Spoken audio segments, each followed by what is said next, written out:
Does the GOP need yet another candidate? Is Governor Christie even a strong contender? Let's bring in Deroy Murdock. He's Fox News contributor and columnist, along with Julie Roginsky, Democratic strategist, Fox News contributor, and Charlie Gasparino. Deroy, this has to be the longest tease ever for I might run. For years, Christie has said, I think I could be president. Will he run? Yeah, it's like a reverse striptease. And there's more and more clothes on. There's a visual for you. I imagine he's going to get in it. I don't think he's going to sit there and look into his heart and decide, nah, I'm not going to run. I imagine he's going to get in. And then what Republican voters will have to think about is, despite the loudness and the bluster, which he's got in spades, what's his record like? And living here in New York, right across from New Jersey, I've not seen a New Jersey economic miracle. I've not seen a tremendous expansion. I've not seen any major reforms like you've seen under Scott Walker in Wisconsin. His bond rating has gone down, which is not what you expect to see a market-oriented Republican I happen to be a New Jersey resident, and I can tell you that Moody's downgraded our New Jersey credit rating. Julie, I don't know what record he can really go on, except that he does seem to appeal to the everyman out there. Is that enough? Everybody's going to tear this guy apart and say, you've got unemployment that is not good. You've got massive pension issues. I mean, massive downgrade time after time, the highest rate of foreclosure in the nation, the highest property taxes in the nation, and I can go on and on and on. He's got a terrible economic record. His one achievement was pension reform, and then he sued his own. He actually sued his own administration, sued to get that overturned. I mean, it's unbelievable. He's got no record to speak of. He thinks he's going to go out there, bluster, and try to bully his way into the nomination. It's not going to happen. What does he have going for him, Nothing. Charlie? Anything? You know, first off, we should point out his wife, we broke the story. His wife quit a fairly lucrative hedge fund job, story that we broke about a month or two ago.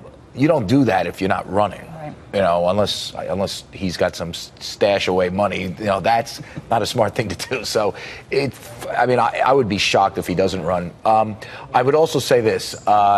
He was better than the guy he replaced. He was much more fiscally conservative. He's in a tough state to be a Republican, but being the tallest midget in the room doesn't get you anywhere.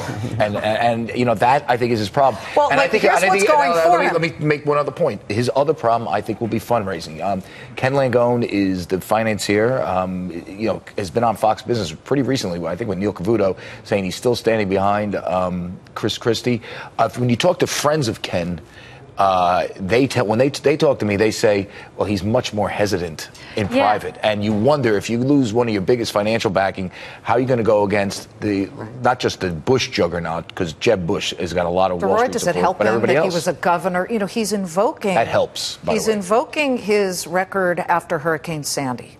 You know? Well, immediately after Sandy, he obviously was able to garner tremendous publicity and bring Obama in and give him a big hug. But I think Republican primary voters will remember that. Yeah. The big hug, and not just thank you for coming, Mr. President, giving him a handshake, but he just fawned over him so much. And I think that actually hurt Romney. And I don't know if it fully cost him the election, but I think it did contribute to his loss. I think there was a sense that Christie was not a team player at the end of that race. Yeah, two things about Sandy. One is that Sandy, if you talk to the people who are still at the Jersey Shore, they're still devastated. They're furious. He hasn't done anything to help them. He's talked a good game, but he hasn't done anything to help them. Well, let's not say anything. Well, he's done but he's done he could do a whole lot more, considering. And the second issue is, if you remember that Obama hug, Mitt Romney was in Bucks County, Pennsylvania, right across the river from Trenton, New Jersey, begged Christie to come and campaign for him. Christie said, nope, can't do it. I was at that rally. Let's be really clear, though. He was very high in that campaign, and they asked Christie to come, and he didn't show up. Okay. I was at that rally. Listen, I think Christie's presence would have been a big help. Of course. Yeah, I think what he did with Obama, if you're a Republican primary voter, is very hurtful. But let's remember, New Jersey was a basket case before he got there. That's the reason why he got there. And it still is. It's